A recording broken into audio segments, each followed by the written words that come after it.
Igbo mụrụ nze mụọ ọzọ, ekelekwa m unu n'ụbọchị taa. Nke onye chiri ya zelu. Kedu ka eke si anya anwụ? Ama m na ọ na-anya ntụgharị ntụgharị. Onye unu na-anụkwu olu ya n'ụbọchị taa bụ Odoziakụ Chidi John Mbakwu. Ana m ekele ndị Igbo niile ebe ọbụla onye nọ. Ana m ekele unu, asị nke onye na-eme ka ọ gaziere ya. Ebe ọbụla anyị bụ ndị Igbo tinyere aka, ọ ga-agaziri anyị niile. Dịka ugbu a akwụkwọ ebidogo, ana m asị na onye Igbo ọbụla, ị gaghị ebi ego were kwụrụ ụmụ gị ụgwọ akwụkwọ, na Chukwu Okike Abịama ga-emezuru anyị niile echiche obi anyị. Ebe ọbụla tiri aka ya bụ ngọzi, ka o were gozie ihe nke anyị na-arụ. Otu a ka ọ ga-adị n'aha Jizọs. Amen. Ụbọchị taa, abịara m ka m kụzie, dịka ugbu a ụmụ akwụkwọ ebidola, abịara m ka m kụziere ụmụaka anyị ihe ndị a na-ahụ n'ụlọ akwụkwọ, ihe a na-akpọ ha n'Igbo. Today we are looking at the things we see in the school, their names in Igbo. Most of our students, they don't know, or our children, they don't know what some of these things, what they are called in Igbo. So abịa m taata ka m kụziere ụmụazị ihe a na-akpọ ihe ndị a na-ahụ n'ụlọ akwụkwọ, ihe a na-akpọ ha n'asụsụ Igbo. Nke mbụ, aga m ebido na teachers. Kedu ihe a na-akpọ teachers n'asụsụ Igbo? Teachers bụ ndị nkụzi. Ndị nkụzi. Ọnwụ na asị teachers, nke a pụtara na ọ gafere ofu onye, maka ọnya bụ nke ndị Igbo na-akpọ ụbara, plural. Ọ gafere ofu onye. Teachers, ndị nkụzi.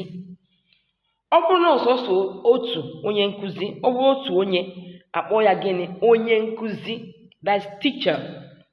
Onye nkụzi bụ teacher, mana ndị nkụzi ka a na-akpọ teachers. Ịghọtara ya?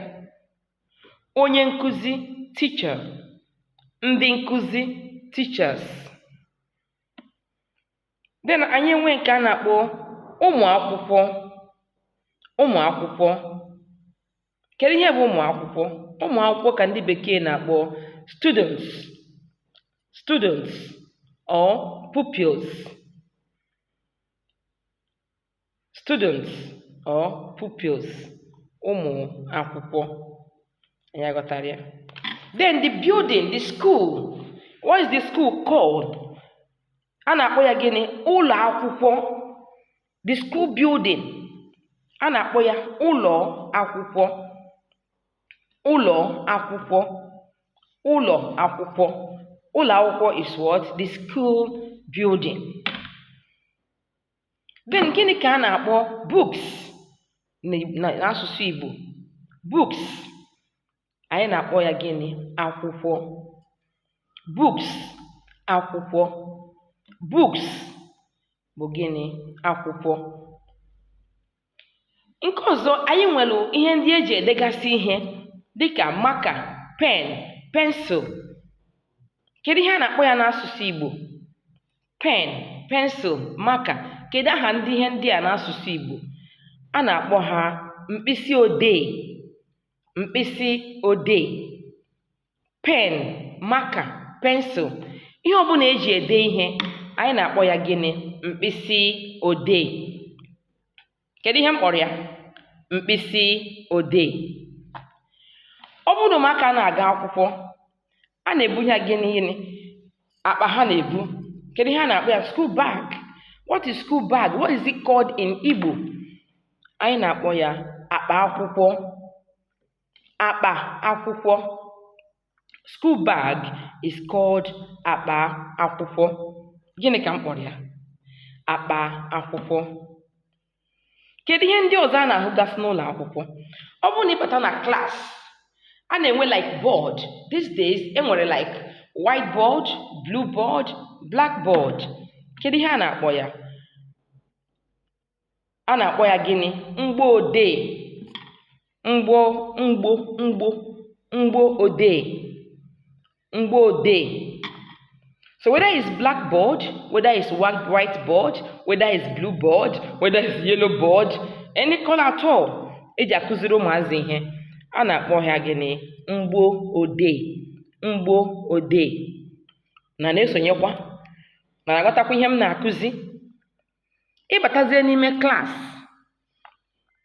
enwe gịnị? Chairs. Oche. Kedu ihe a na-akpọ chairs? Oche ụmụ akwụkwọ, school chairs. Oche ụmụ akwụkwọ, oche. Enwe gịnị? Tables. Ọ bụrụ na abịa n'Igbo, tebụl oge ụfọdụ anyị na-asụpe ya n'Igbo tebụlụ. Anyị na-akpọ ya tebụlụ. Anyị na-akpọ ya gịnị? Tebụlụ. So ihe ndị a bụ ihe ụfọdụ a na-afụ n'ụlọ akwụkwọ. So dịka ụmụ anyị na-ebido akwụkwọ, ibunye nwa gị akpa, jụọ ya gịnị dị n'ime ya. When you give your child his or her school bag, let them know what these things, what they are called in Igbo.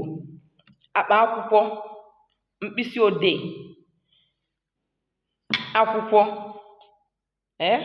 Itinyeziere ya nri ha ga-eri. Nri, what we all knows what nri is. That is food. Okay? So m ga-adọbiri ebe a. Na vidiyo ọzọ na-abịanụ, m ga-etinyecha ihe eserese ihe ndị a m kpọpụtara aha ka o wee kwee ụmụaka anyị were ghọta nke ọma. A sị m na ọ ga-adịrị anyị niile mma, maka na asụsụ Igbo ga-eto eto ma gbaa mgbọrọgwụ. Onye ọbụla bụ onye Igbo, gbaa mbọ kụziere nwa gị Igbo ka ụmụ gị mara ebe ha si, mara na anyị abụghị ndị ọcha, anyị abụghị ndị ofe mmanụ, anyị bụ gịnị? Anyị bụ ndị Igbo. Nwafọ Igbo ọbụla kwesịrị ịma ka esi asụ Igbo. Ọ bụrụ na ebere m aka n'akwụkwọ, biko gbaa mbọ subscribe, share and comment.